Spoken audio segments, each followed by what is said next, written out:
Hey everyone, so I wanted to share some of the results I'm getting with the new gaming laptop. And this view is one of my bases on a paradise planet in which you can see the water looks really great. To be honest, the water looked really great on the old laptop as well, just not as good of course. My setup is simple. I sit in front of a 4K monitor and play and record my footage while the laptop is on the left. The 4K monitor is capped at 60Hz refresh rate, and the old laptop is an ASUS TUF F15 with an Intel i7 CPU and 32GB of RAM. It has an RTX 3060 mobile GPU with 6GB of VRAM. The new laptop is a Republic of Gamers Strix G18 with an Intel i9 CPU and 64GB of RAM. It has an RTX 4080 GPU with 12GB of VRAM, quite a beast. ASUS boasts many other great features for this laptop, but that's not what we're here for.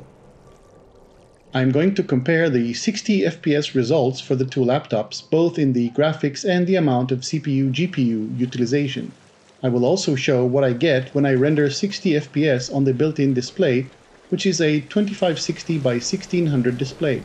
We'll see the results in 60 FPS and the maximum FPS when we remove the FPS cap. Let's get started.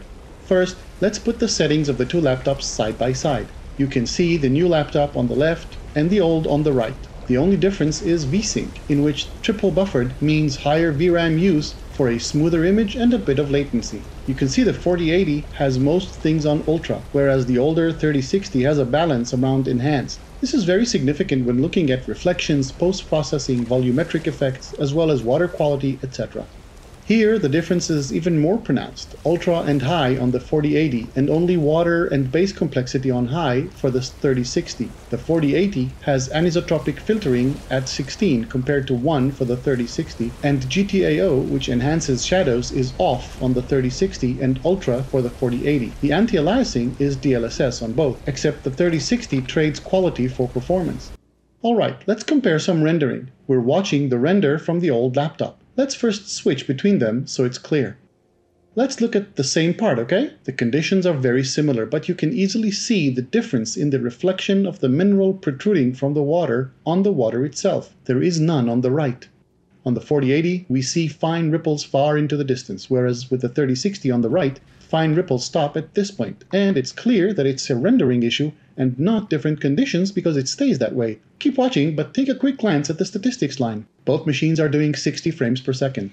But the old laptop is working hard to keep up with over 30% CPU utilization and hovering at about 90% GPU utilization despite doing a lot less. Now let's swap the 3060 out and put in the footage of the 4080 when rendering on the internal 2560 by 1600 display, but still capped at 60 frames per second.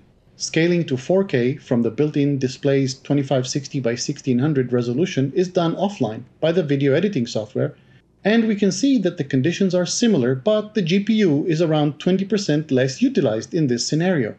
Considering that 2560 by 1600 is literally half as many pixels to render, I expected even lower. Now let's see what happens when we remove the FPS cap on the internal display and remove VSync and allow the NVIDIA G-Sync mechanism to call the shots. We get close to 120 frames per second, with the GPU hovering at around 90 to 95% utilization, which includes H.264 encoding of the recording itself, of course. The CPU is hardly working, at only around 13 to 15%. And despite the fact that you can't see it since the recording mechanism is fixed at 60 FPS, it is simply gorgeous, let me tell you. Okay, let's see some crisp volumetrics on the space station and in the anomaly. Now, is everything perfect? No. I'm currently having trouble with the two-way AI noise cancellation, which worked flawlessly on the old laptop and simply doesn't in the new. And there are other issues which ASUS support is trying to help me with, and I'm sure we'll sort them out. Now, some of you are also playing or played Starfield, and you may have seen my Starfield videos. Starfield is notoriously resource hungry and hard on the GPU. I'll just say that the game is finally playable with the new laptop with very decent graphics. GoodGuysFree here, and I'll see you again soon.